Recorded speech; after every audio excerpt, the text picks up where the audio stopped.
Hello everyone. So we are going to start now the first example of farm accounting. आपण example पाहूया. Example बघा. From the following information, prepare crop account to find out profit earned. आपल्याला काही information दिलेली आहे आणि त्याच्या साहाय्याने आपल्याला क्रॉप अकाउंट तयार करायचं आहे, कारण त्यातून प्रॉफिट किती झालेलं आहे हे शोधण्यासाठी. तर आपण आपल्याला दिलेले आहेत पर्टिक्युलर्स, डेबिट आणि क्रेडिट बॅलन्सेस. क्रॉप अकाउंट, पीक, क्रॉप म्हणजे पीक, पिकाच्या संबंधीचे सर्व जे ॲक्टिव्हिटीज आहेत त्या सर्व आपल्याला या पर्टिक्युलर्समध्ये दिलेल्या आहेत आणि त्याच्या साहाय्याने आपल्याला काय करायचे, प्रॉफिट किंवा लॉस आपल्याला काढायचा आहे. तर पर्टिक्युलर्समध्ये बघा, ओपनिंग स्टॉक दिलेला आहे. 3 ओपनिंग स्टॉक दिलेले आहेत. ग्रेन 2600 रुपये, सीड्स 600 रुपये आणि फर्टिलायझर्स 400 रुपये. ओके. यानंतर दिलेला आहे परचेसेस.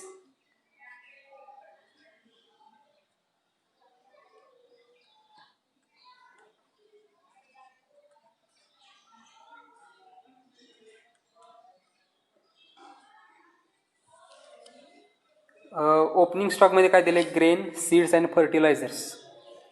ग्रेन म्हणजे धान्य, सीड्स म्हणजे बियाणं आणि फर्टिलायझर्स म्हणजे औषधं. ओके, त्याचा ओपनिंग स्टॉक दिलेला आहे. त्यानंतर दिले पर्चेसेसमध्ये सीड्स आणि फर्टिलायझर्स. नवीन बियाणं खरेदी केलं पीक लावण्यासाठी, किती रुपये, 400 रुपये. फर्टिलायझर्स 600 रुपये. औषधं नवीन खरेदी केली 600 रुपयांची. असे एकूण 1000 रुपये खर्च आला. त्यानंतर पुढचं पर्टिक्युलर दिलेलं आहे wedges paid in cash.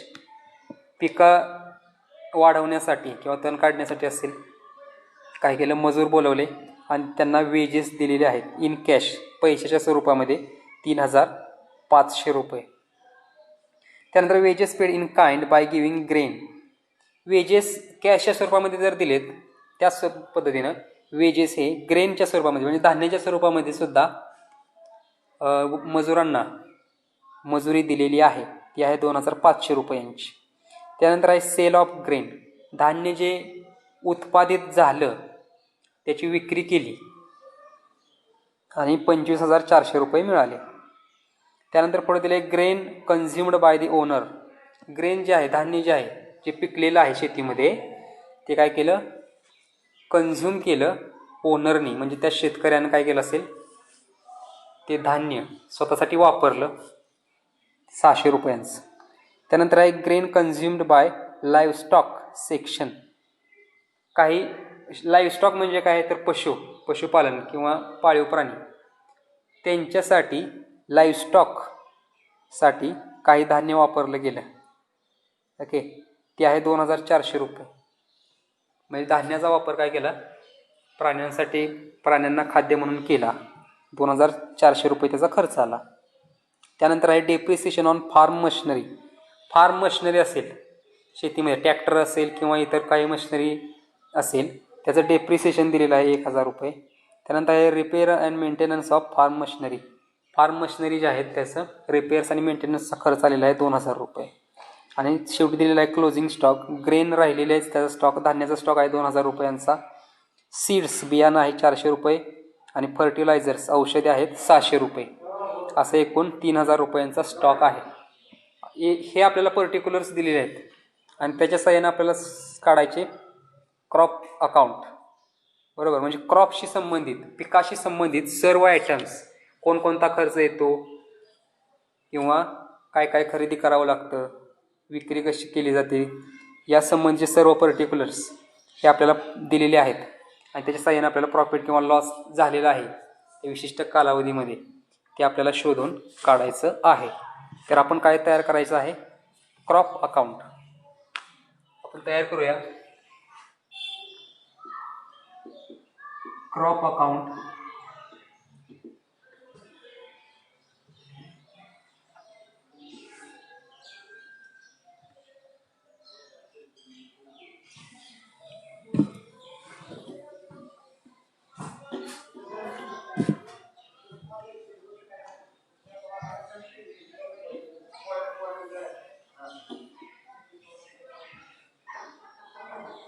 Crop account काढताना डेबिट आणि क्रेडिट अशा दोन साईड काढायच्या. इथे याचं पर्टिक्युलर्स रुपीज, पर्टिक्युलर्स आणि रुपीज, आणि इकडे लिहायचं क्रेडिट. ज्या पद्धतीने आपण प्रॉफिट अँड लॉस अकाउंट तयार करतो किंवा ट्रेडिंग अकाउंट तयार करतो. ट्रेडिंग अकाउंटचं आपण उदाहरण घेऊ की ट्रेडिंग अकाउंट ज्यावेळी आपण तयार करतो त्यावेळी आपण काय घेतो, ओपनिंग स्टॉक घेतो, परचेसेस घेतो, वेजेस घेतो. मॅन्युफॅक्चरिंग ॲक्टिव्हिटीशी संबंधित सर्व खर्च किंवा सर्व ॲक्टिव्हिटीजचा समावेश ट्रेडिंग अकाउंटमध्ये आपण करतो. क्रेडिट साईडला काय घेतो, सेल्स घेतो, ड्रॉइंग घेतो, क्लोजिंग स्टॉक घेतो, बरोबर. त्याच पद्धतीनं इथे सुद्धा क्रॉप अकाउंटिंग किंवा वेगवेगळे डिपार्टमेंटल ॲक्टिव्हिटीजचे अकाउंटिंग असेल त्याच्यासाठी त्याच पद्धतीचं अकाउंटिंग इथं करायचं आहे. आता बघा पर्टिक्युलर्समध्ये आपल्याला काय काय दिलेलं आहे त्या पद्धतीने आपण घेऊया. पहिल्यांदा दिले ओपनिंग स्टॉक. आपण ओपनिंग स्टॉक कुठे घेतो, ट्रेडिंग अकाउंटच्या डेबिट साईडला. मग क्रॉप अकाउंटच्या डेबिट साईडला, डेबिट साईडला सर्व खर्च घ्यायचे. क्रेडिट साईडला काय घ्यायचं, उत्पादन किंवा त्या ॲक्टिव्हिटीमधून बाहेर गेलेले घटक गोष्टी या सर्व क्रेडिट साईडला घ्यायचे. तर आपण घेऊया ट्रेडिंग अकाउंट पद्धतीनंच हे अकाउंटिंग करायचं आहे. ओपनिंग स्टॉककडे घेऊया आपण डेबिट साईडला घेऊया. ओपनिंग स्टॉक घ्यायचं to opening stock. Opening stock आपल्याला 3 दिलेत. ग्रेन 2700, त्यानंतर दिलेलं आहे सीड्स 600,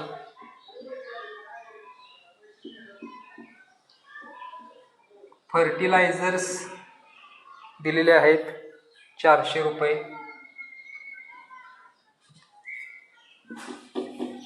हे इनरला घेऊया आपण 2700, 700 आणि 400 रुपये. एकूण टोटल आपण आउटरला घेऊया 3700 रुपये. ओके, आपण घेतला ओपनिंग स्टॉक. त्यानंतर दिले परचेसेस. परचेसेस सुद्धा आपण डेबिट साईडलाच घेतो, खर्च आहे त्यामुळे आपण डेबिट साईडला घेऊया टू परचेसेस.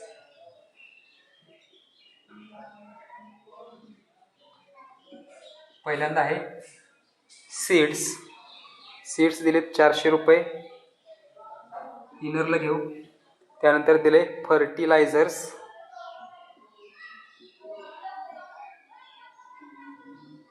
त्याची अमाऊंट दिली 600 रुपये, एकूण झाले 1000 रुपये.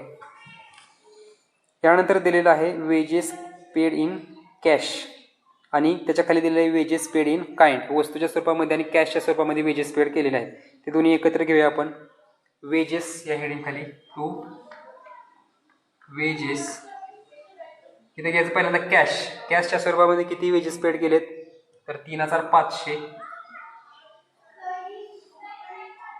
त्यानंतर काइंडच्या स्वरूपात वस्तूच्या स्वरूपामध्ये ग्रेन दिलेला आहे त्याच्या स्वरूपामध्ये 2500, ते घेऊया ग्रेन 2500. एकूण किती झाले 6000 रुपये वेजेस झाले. त्याच्या खाली पर्टिक्युलर्समध्ये दिले सेल ऑफ ग्रेन, म्हणजे पिकाचं सेल केला त्याच्यामुळे 25400. आपण ती कुठे घेतो, क्रेडिट साईडला घेतो बाय सेल्स.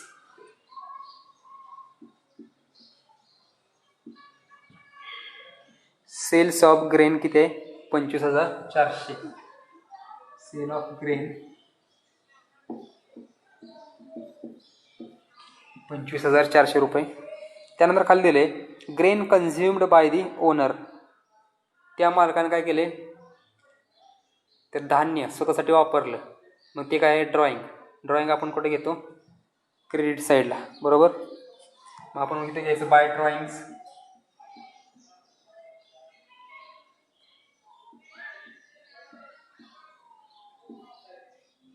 कंसात म्हणून वाटलं तर ग्रेन कन्झ्युम्ड बाय ओनर. किती रुपयेचं त्यानं ग्रेन कन्झ्युम केलेलं आहे 600 रुपये. त्याच्या खाली नेक्स्ट आयटम दिलेला आहे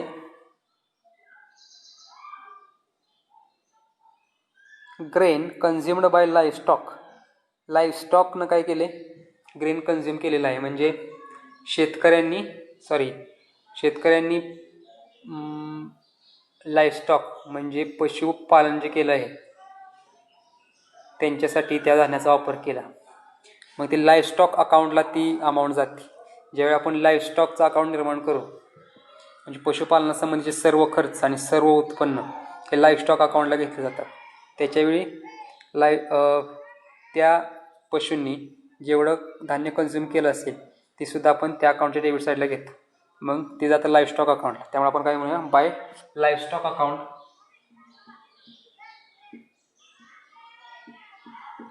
म्हणूया ग्रेन कन्झ्युम्ड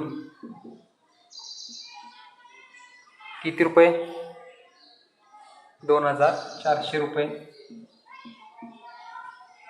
त्यानंतर नेक्स्ट आयटम दिलेला आहे डेप्रिसिएशन ऑन फार्म मशिनरी.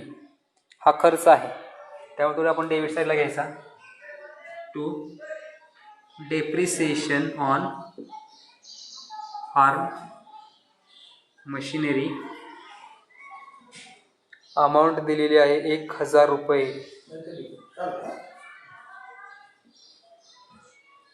यानंतर नेक्स्ट दिलेला आहे repairs and maintenance of farm machinery repair केल्या, बंद पडल्या असतील, खराब झाल्या असतील, त्याच्यावर खर्च आला किती रुपये, 2000 रुपये. ती सुद्धा डेबिट साईडला घेऊया. रिपेअर्स अँड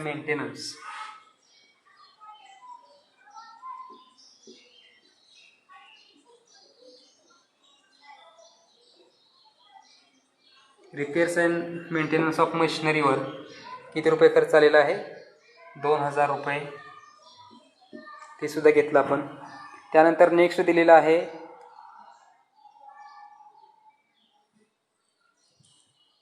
क्लोजिंग स्टॉक 3 दिलेले आहेत. ग्रेन, सीड्स आणि फर्टिलायझर्स. ते आपण पुढे येतो क्रेडिट साईडला, ट्रेडिंग अकाउंट. मग इथे सुद्धा क्रेडिट साईडलाच घ्यायचं.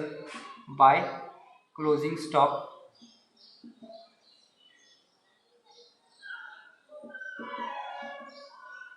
त्याच्यामध्ये पहिला दिलेला आहे ग्रेन, त्याची अमाऊंट दिलेली आहे 2000 रुपये. इनरला घेऊया. त्यानंतर दिलेला आहे सीड्स 400 रुपये, ते इनरला घेऊ. त्यानंतर दिले फर्टिलायझर 600 रुपये, ते सुद्धा इनरला घेऊ. आणि त्याची टोटल 3000 रुपये आपण काय घेऊ, बाहेर घेऊ.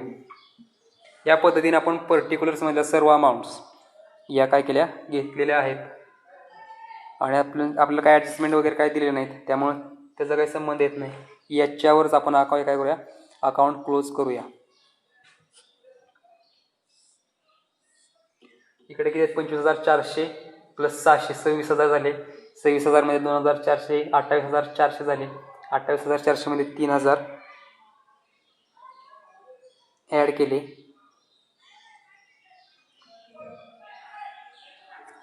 ते झाले 31,400.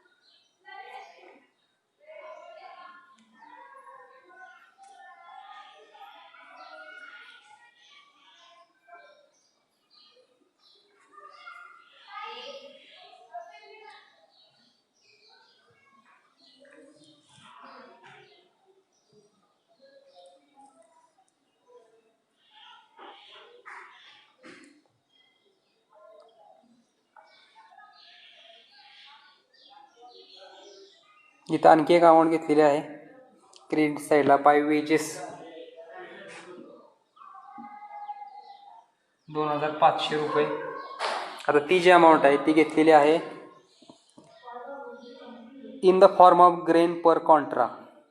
ग्रेनच्या स्वरूपामध्ये जे आपण वेजेस पे केलेले आहेत त्याच्यामुळं काय झाले, तर स्टॉक तेवढा कमी झालेला आहे, बरोबर.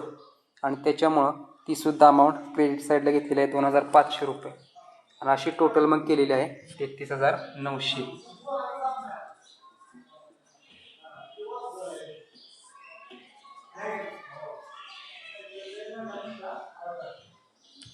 आणि त्यानंतर मग काय करायचं, आपण नेट प्रॉफिट काढायचा. तो net profit transfer to general profit and loss account. General profit and loss account काय आहे, ते सर्वांचं सामायिक प्रॉफिट अँड लॉस अकाउंट असेल. हे आहे क्रॉप अकाउंट. असे प्रत्येक ॲक्टिव्हिटीचे वेगवेगळे अकाउंट्स असतील, त्याचं प्रत्येकाचा प्रॉफिट हे एकत्रितपणे जनरल प्रॉफिट अँड लॉस अकाउंटला जातं.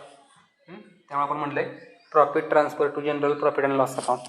ही अमाऊंट यातून वजा करायची. अमाऊंट किती येईल, 20,300. या पद्धतीने हे अकाउंट क्लोज होईल.